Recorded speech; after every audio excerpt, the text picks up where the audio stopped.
क्या आप जानते हैं स्ट्रोक और पैरालिसिस एक दूसरे से कनेक्ट है, जुड़े हुए?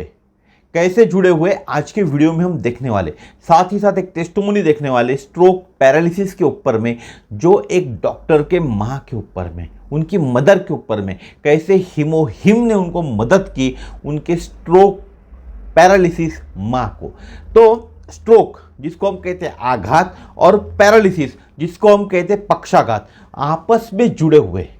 इस तरह से दोनों स्ट्रोक और पक्षाघात यानी स्ट्रोक और पैरालिसिस, आघात और पक्षाघात आपस में जुड़े हुए, क्योंकि आघात से पक्षाघात हो सकता है, स्ट्रोक के कारण पैरालिसिस आ सकता है। स्ट्रोक तब आता है जब ब्रेन के एक हिस्से में रक्त की आपूर्ति बाधित या कम हो जाती है। अगर इस हिस्से में रक्त की आपूर्ति या रक्त का जो सप्लाई है वो कम हो जाता है तो स्ट्रोक आ सकता है, जिसके कारण ब्लड की कोशिकाओं को नुकसान पहुंचता है या ब्रेन सेल्स के डेथ भी हो सकती है। ये जो कोशिका है इनको नुकसान पहुंचता है यहाँ की, या यहाँ के जो सेल्स है वह मर भी सकते हैं। दूसरा होता है पैरालिसिस।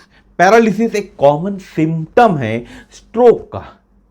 अगर आपको पैरालिसिस आया है तो इसका मतलब पहले स्ट्रोक आ चुका है आपको। एक कॉमन सिम्टम है स्ट्रोक का, जब ब्रेन का वह हिस्सा जो मूवमेंट को नियंत्रित करता है तब स्ट्रोक आता है। अगर ये ब्रेन है मेरा, यहाँ की ये जो मूवमेंट है हाथ की, पैरों की, पूरे शरीर की, यह हिस्सा नियंत्रित करता है और इसमें अगर कुछ प्रॉब्लम हो गया तो मुझे स्ट्रोक आ सकता है।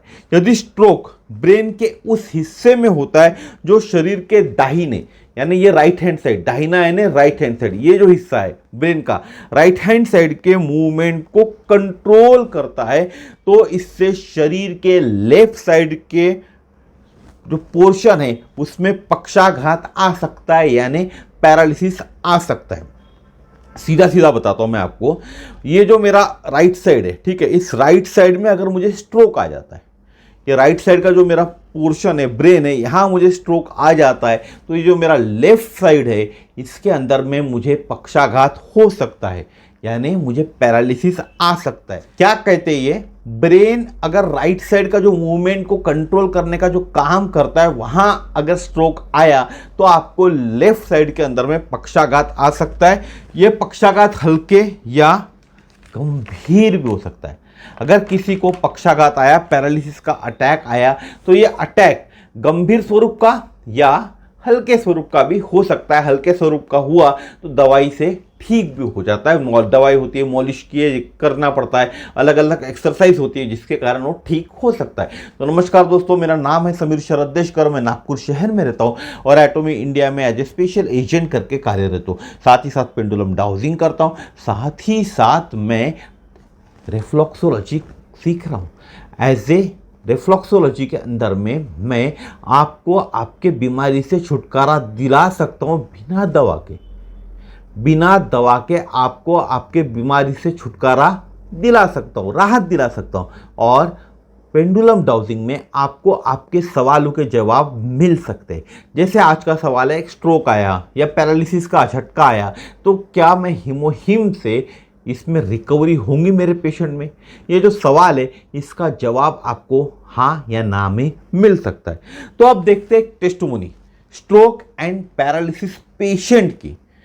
और यह टेस्टिमोनी जो है ना, एक डॉक्टर की माँ की है। मैंने पहले ही बताया एक डॉक्टर साहब है, उनकी माँ की है। वैसे तो ये टेस्टिमोनी इंडोनेशियन लैंग्वेज के अंदर में, क्योंकि वो डॉक्टर इंडोनेशिया के हैं, उन्हीं की माँ की टेस्टिमोनी है। मैं ट्रांसलेट करके बताने ही वाला हूँ आपको, लेकिन एक छोटा सा पार्ट उस क्लिप का मैं पहले प्ले करता हूँ। Selamat malam semuanya, senang sekali bisa bertemu lagi ya, udah sekian lama nggak gabung Zoom gitu ya. Pertama itu tertarik dengan hemohim, sebetulnya ada case dulu itu ya sebelum hemohim bisa masuk ke Indonesia. तो ये doctor साहब है, ये कहते इनके माँ को stroke का अटैक आया, स्ट्रोक आया, दिमाग का स्ट्रोक आया और वह हॉस्पिटल में ले जाने की स्थिति में नहीं थी। हॉस्पिटल, एक तो उनकी माँ हॉस्पिटल जाना नहीं चाहती थी, हॉस्पिटल में उन्होंने मना कर दिया। हमारे घर में जो बुजुर्ग होते हैं, आपने देखा होगा बहुत से बार बुजुर्ग बोलते हैं हमको, जो कुछ होगा मेरा घर में होगा, मैं हॉस्पिटल नहीं जाऊंगी। इसी तरह इनकी माँ थी, इनके माँ ने हॉस्पिटल जाने के लिए मना कर दिया, वह घर में रहकर ही इलाज चाह रही थी। अब डॉक्टर साहब परेशान हो गए कि मैं घर में माँ को इलाज कैसे दूं। तभी इनको डॉक्टर साहब को हीमोहीम के पावर के बारे में याद आया। डॉक्टर साहब के पास कोई हीमोहीम लेकर गया होगा, तब उनको उसके पावर के बारे में याद आया। बहुत सारी टेस्टोमोनीज हीमोहीम की इन्होंने स्ट्रोक और पैरालिसिस पे देख चुकी थी, तो इनको हीमोहीम के पावर के बारे में याद आया और इन्होंने फैसला लिया कि मैं मेरे माँ को घर में रहकर दवा के साथ में हीमोहीम दूंगा।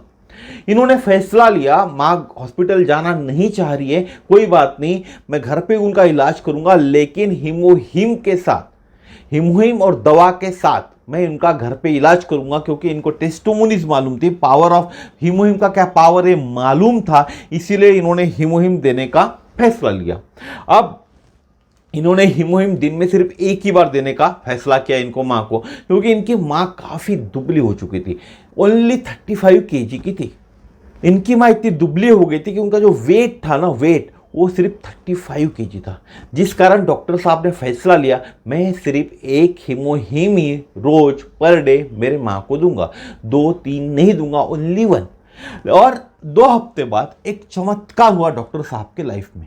डॉक्टर साहब की जिंदगी में एक बहुत बड़ा चमत्कार हुआ। 2 हफ्ते तक उन्होंने अपने माँ को सिर्फ एक हीमोहीम और जो भी उनकी थेरेपिस्ट थी, यानी दवाई थी डॉक्टर की, वो दवा के साथ में एक हीमोहीम देना चालू किया। और 1 हफ्ते बाद बहुत बड़ा चमत्कार हुआ। 1 हफ्ते बाद उनके माँ ने करवट बदला और जो हाथ वो मूव नहीं कर पा रही थी, उस हाथ में मूवमेंट चालू हो गया। वह हाथ अब वो मूव करना चालू कर दी थी। उनके माँ ने जो हाथ उनका मूव नहीं हो रहा था, उससे काम नहीं हो रहा था, ऊपर नहीं उठ रहा था, वह हाथ में मूवमेंट आ गया था सिर्फ 2 हफ्ते 1 pouch per day हीमोहीम plus doctor की दवा लेके। साथ ही साथ बिस्तर पे पड़ी हुई थी, कहीं जा नहीं सक रही थी, करवट बदलना भी ये वो 2 हफ्ते के अंदर में हीमोहीम ने उनको करवट बदलने के लिए भी सहायता की। तो ये सिर्फ हीमोहीम से हो सका। डॉक्टर भी जानते थे हीमोहीम का क्या जादू है, क्या पावर है, इसीलिए उन्होंने कहा है कि मैं श्योर हो गया हीमोहीम सही में काम करता है।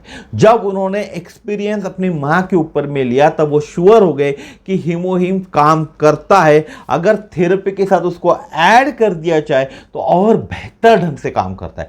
थेरेपी इट मीन्स क्या होता है, जो ट्रीटमेंट आपको डॉक्टर दे रहा है उस ट्रीटमेंट के साथ में अगर आप हीमोहीम भी ऐड कर दे तो आपको बेटर रिजल्ट्स मिलेंगे।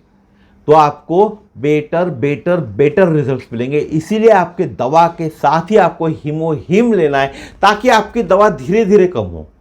एक साथ डोजेस कम होने की करने की जरूरत नहीं है, एक साथ बंद करने की जरूरत नहीं है। आपकी दवा के डोजेस धीरे धीरे डॉक्टर ही खुद बंद करेंगे, डॉक्टर साहब ही बंद करेंगे, जब आप में इंप्रूवमेंट दिखेंगे। इसीलिए हीमोहीम को आपके दवा के साथ ही लेना है, दवा को बंद करके नहीं लेना है, या जो भी आप थेरेपी करें उस थेरेपी के साथ ही आपको हीमोहीम लेना है। तो है ना आज का वीडियो अमेजिंग, आज की टेस्टिमोनी अमेजिंग, कैसे एक स्ट्रोक पैरालिसिस पेशेंट को हीमोहीम ने 2 हफ्ते में मदद की। 2 हफ्ते में उनके जीवन के अंदर में जो असंभव था उसको संभव कर दिया। 2 हफ्ते में जो उस माता जी के जीवन में असंभव था उसको संभव करने का हीमोहीम ने काम किया। और वो डॉक्टर साहब का विश्वास भी हीमोहीम पे बैठ गया कि मैं अगर अपने ट्रीटमेंट के साथ में, अपने थेरेपी के साथ में हीमोहीम ऐड कर दूं पेशेंट के लिए, तो वो अमृत समान काम करेगा, चमत्कारिक रिजल्ट मिलेंगे और मैं लोगों की मदद कर पाऊंगा। तो आज का वीडियो यहीं तक था। जिस किसी को भी हीमोहीम चाहिए, डिस्क्रिप्शन बॉक्स में मेरा नंबर दिया हुआ है, वहां मुझे तुरंत कॉल करें। रिफ्लक्सोलॉजी, पेंडुलम डाउजिंग के बारे में भी जानना है तो डिस्क्रिप्शन बॉक्स पे नंबर दिया हुआ है, तुरंत फ़ोन उठाए, देर ना करें, क्योंकि आप एक हीमोहीम ऑर्डर करते हो तो किसी की जान बचाने में आप सहायता कर रहे हो। जान बचना न बचना वो अलग बात है, हमारे हाथ में नहीं है। ऊपर वाले ने तारीख लिख के रखी है, जिस तारीख को पैदा होना है उसी तारीख को पैदा होगा, जिस तारीख को मरना है उसी तारीख को मरना है आदमी को। लेकिन अगर हम उसकी कुछ तकलीफें कम कर सके, अगर हम उसको एक उसके जीवन के अंदर जो बचे हुए क्षण है, बचे हुए दिन है, उसको अच्छे से गुजारने में मदद कर सके तो क्या बुरा है। इसीलिए देर ना करें, हीमोहीम किसी की जान बचा सकता है। सिर्फ आपको ऑर्डर करना है, सामने वाले तक प्रोवाइड करना है, ताकि वो हीमोहीम लेकर अपने जीवन के अंदर में जीवन का आनंद ले सके। तो फिर मिलेंगे इसी तरह के नए वीडियो में। जाते जाते इतना ही कहूँगा, इस वीडियो को लाइक कीजिए, चैनल को सब्सक्राइब कीजिए, चैनल के वीडियोस लोगों तक भेजिए ताकि लोगों को अनुभव, लोग इस प्रोडक्ट का यूज़ कर सके और अपने जीवन में बदलाव कर सके। धन्यवाद, नमस्कार, जय श्री राम, जय हिंद।